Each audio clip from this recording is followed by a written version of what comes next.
अब हम supply shock इन new cluster model देखते हैं, जिसे हम बोल सकते हैं एडवर्स सप्लाई शॉक इन न्यू क्लस्टर मॉडल।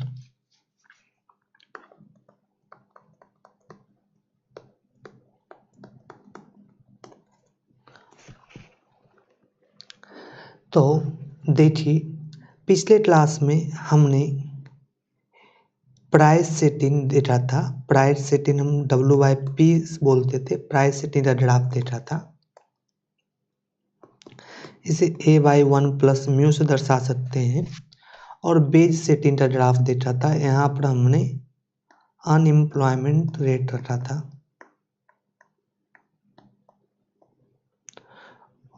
और यहाँ पर WYP एक्सपेक्टेड और WYP बेज बाई प्राइस। पिछले क्लास में हमने बोला था कि जो प्राइस सेटिंग होता है वो A/1 प्लस म्यू पर डिपेंड करता है। विलिंगनेस टू पे बताता है फर्म का। लेकिन जब सप्लाई शॉर्ट होता है तो उसमें क्या होता है, इनपुट प्राइस बढ़ जाता है। किसी भी फर्म का इनपुट प्राइस बढ़ जाता है तो उस समय क्या होता है ये समझिए। उस समय जब इनपुट प्राइस बढ़ जाता है तो कोई पार्टिकुलर कोई रॉ मटेरियल का प्राइस बढ़ जाएगा। तो जब प्राइस बढ़ जाता है तो जो फर्म होता है, जैसे हमने पिछले क्लास में देखा था 1 into price 1 into mu into marginal cost charge कर रहा था। तो ये म्यू का प्राइस किसी पार्टिकुलर रॉ मटेरियल का प्राइस बढ़ जाने के कारण म्यू की वैल्यू क्या हो जाती है, बढ़ जाती है।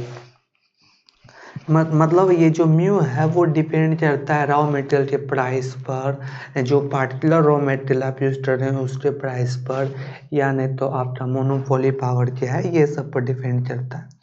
तो यहाँ पर हमने सप्लाई शॉर्ट में जैसे मानिए ऑयल प्राइस बढ़ जाए तो म्यू की वैल्यू क्या हो जाती है, बढ़ जाती है।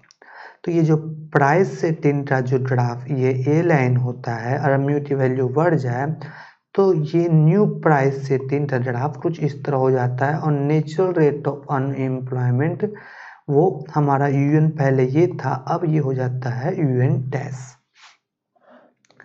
अब आगे देखिए इसमें क्या होता है सप्लाई शॉर्ट में। तो यहाँ पर हम प्राइस रख रहे हैं और यहाँ पर आउटपुट है। ये हमारा AS कर्व है और ये हमारा AD कर्व है। ये हमारा AS कर्व है और ये हमारा AD कर्व है। ये हमारा AD कर्व है। मान लेते हैं इस पॉइंट पर हमारा इक्विलिब्रियम है। यहाँ पर P एक्सपेक्टेड है और ये बायन है सप्लाई से पहले, सप्लाई शॉर्ट से पहले। लेकिन जब सप्लाई शॉर्ट होगा तो नेचुरल रेट ऑफ अनएम्प्लॉयमेंट हम देखें कि बढ़ जाता है। सप्लाई शॉर्ट में नेचुरल रेट ऑफ अनएम्प्लॉयमेंट बढ़ जाता है। फर्म में नेचुरल रेट ऑफ अनएम्प्लॉयमेंट बढ़ जाता है और ये जो वर्कर भी है वो ट्रम बेच लेने के लिए तैयार होते हैं, क्योंकि उन्हें पता है कि कंपनी में प्रॉफिट में नहीं चल रही है। तो ये तो यहाँ तक तो हमने इस ग्राफ से देखा। लेकिन जैसे ही नेचुरल रेट ऑफ अनएम्प्लॉयमेंट बढ़ेगा तो उससे हमारा आउटपुट क्या हो जाता है, नेचुरल रेट ऑफ आउटपुट हम बोलेंगे corresponding to natural rate of unemployment, ये भी हमारा कम जाएगा। और ये हमारा ये P एक्सपेक्टेड प्राइस में ही हो जाता है, कम जाता है। तो मान लेते हैं टर्म होकर ये बायन डैश हो गया है। तो अगर हम इससे ये हम लॉन्ग रेंज इरीडेट सप्लाई मानिए अभी इस लाइन पे है, तो अब हमारा लॉन्ग रेंज इरीडेट सप्लाई जो हो जाएगा वो इस लाइन पर हो रहा है, LRAS डैश ये बोल सकते हैं। सप्लाई शॉर्ट के बाद जो हमारा लॉन्ग रन इरीडेट सप्लाई हो जाएगा वो इस लाइन पर हो रहा है। ऐसे हम इसके बिना भी पढ़ते हैं, देखते हैं, समझने की कोशिश करते हैं कि क्या हो रहा है। तो अब जो इरीडेट सप्लाई कर्व जो हो रहा वो हमारा इस पॉइंट से पास हो रहा, जो न्यू एडिडेट सप्लाई टर्म है हमारा एस डैश है वो इस पॉइंट से पास हो रहा, क्योंकि हमने देखा टीपी एक्सपेक्टेड प्राइस पर नेचुरल रेट ऑफ अनएम्प्लॉयमेंट जो है वो बढ़ गया है। इस टाइम हमारा नेचुरल रेट ऑफ उसके करस्पॉन्डिंग में नेचुरल रेट ऑफ जो आउटपुट प्रोड्यूस हो रहा है वो कम हो रहा है। तो एडिडेट सप्लाई हमारा ये हो गया। अब आगे देखिए, जैसे ये होता है तो उसी समय हमें बढ़कर जो विजुलाइज हो रहा कि प्राइस जो मार्केट में मिल रहा है वो क्या है, वो ये है P1। तो उस समय अपना एक्सपेक्टेड प्राइस अब हम बढ़कर चेंज कर लेगा और वो कुछ इस तरह से हम बोल सकते हैं अगला ए स्टार परिवर्तन हो जाएगा इसमें एस डबल डैश से बोल सकते हैं। जैसे वो जैसे ही देखेगा कि प्राइस ज़्यादा चार्ज हो रहा है तो बढ़कर बोलेगा हायर बेज मानेगा। जैसे प्राइस ये देखेगा, अब एक्सपेक्टेड प्राइस इसे बना लेगा बढ़कर, और उस समय हायर बेस्टी जब मान करेगा तो फर्म अपना प्राइस भी बदल देता है, तो प्राइस P1 डैश हो जाता है। ये बाई एन डैश मतलब नेचुरल रेट ऑफ आउटपुट पर ही प्राइस P डैश हो जाता है। लेकिन जैसे ही ये ए स्टार इस यहाँ से पास होता है तो वो देखता है फर्म ये बढ़कर देखता है कि जो इक्विलिब्रियम प्राइस है वो P डैश से ऊपर P2 डैश हो गया है, P डबल डैश हो गया है। तो अब एक्सपेक्टेड प्राइस फर्म वो कर ले बढ़कर वो कर ले रहा, तो फिर ए स्टार अपवर्ड साइड चल जाएगा। ये तब तक जाएगा जब तक कि इक्विलिब्रियम प्राइस एक्सपेक्टेड प्राइस के बराबर ना हो जाए। तो हम देख रहे हैं कि ये इक्विलिब्रियम हमारा बाई एन डैश पर बन रहा है, जिसे हम बोल सकते हैं कि ये लॉन्ग रेंज एडिडेट सप्लाई कर्व है। लॉन्ग रेंज में एडिडेट सप्लाई कर्व इस बाय वन डैश में आ रहा है। तो यहाँ पर ये देखने की बात हो रहा है कि नेट हमारा प्राइस जो हो रहा है वो ये हो रहा है, ये मानिए प्राइस P3 बोल रहे हैं, वो फाइनल प्राइस P3 हो रहा है सप्लाई शॉक के कारण, और यहाँ पर हमारा आउटपुट भी घट रहा है। तो यहाँ पर हम देख सकते हैं यहाँ पर आउटपुट घट रहा है, जैसे हम रिसेशन बोल सकते हैं, प्लस ये साथ में आ रहा है इन्फ्लेशन। साथ में क्या आ रहा है, इन्फ्लेशन। हम देख सकते हैं प्राइस हो गया है बढ़। तो इस दोनों के कॉम्बिनेशन को ही बोला जाता है स्टेगफ्लेशन। क्या बोला जाता है, स्टेगफ्लेशन।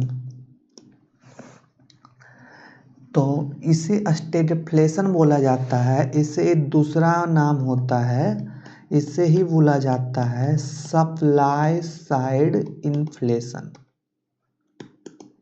स्टेगफ्लेशन का ही दूसरा नाम है सप्लाई साइड इन्फ्लेशन।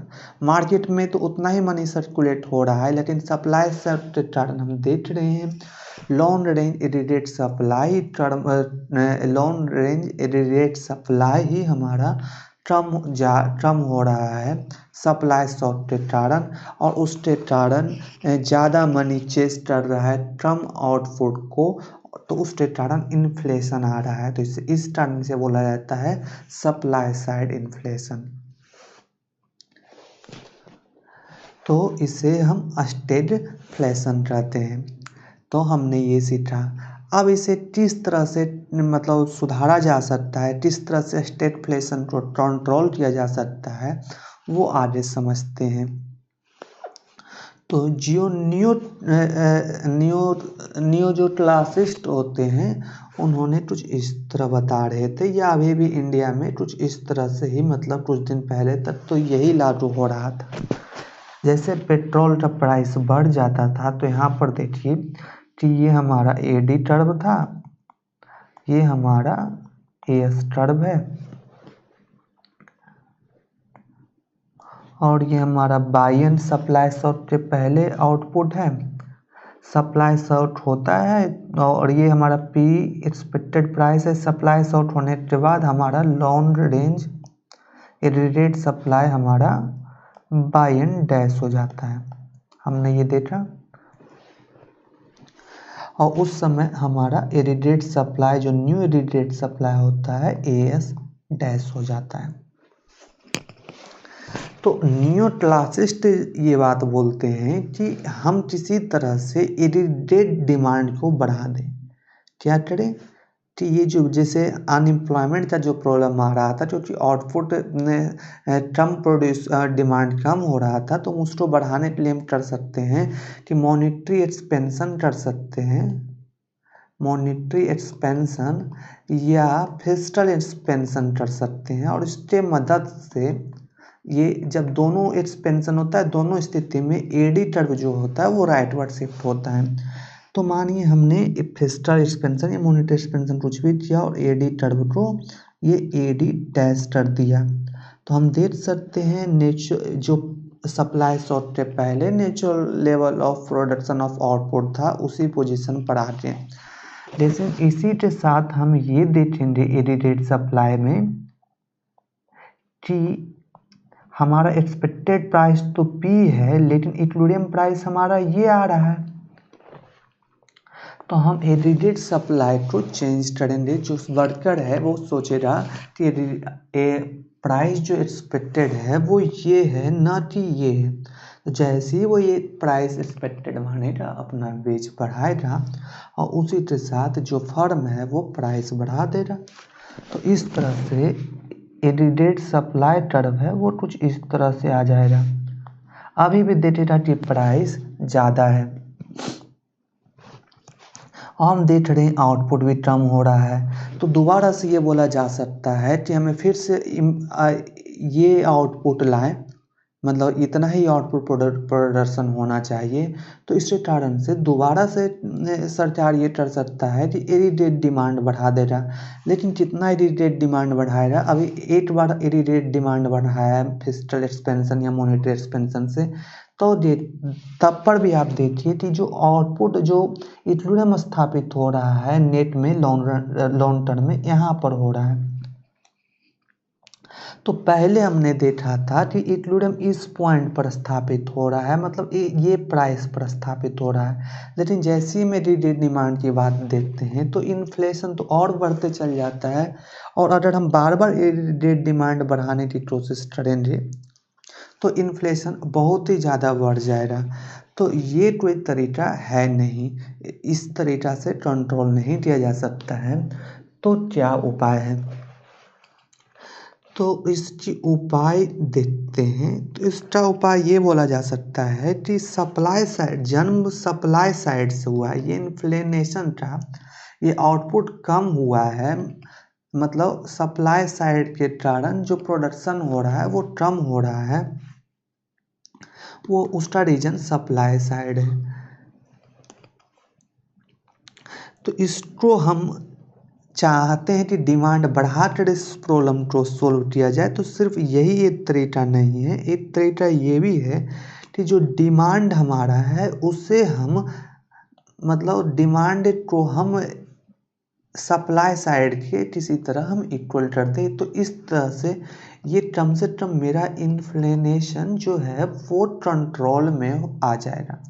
कैसे? जैसे डिमांड साइड, जैसे मानिए कि पेट्रोल का प्राइस बढ़ रहा है, पेट्रोल का प्राइस बढ़ रहा है,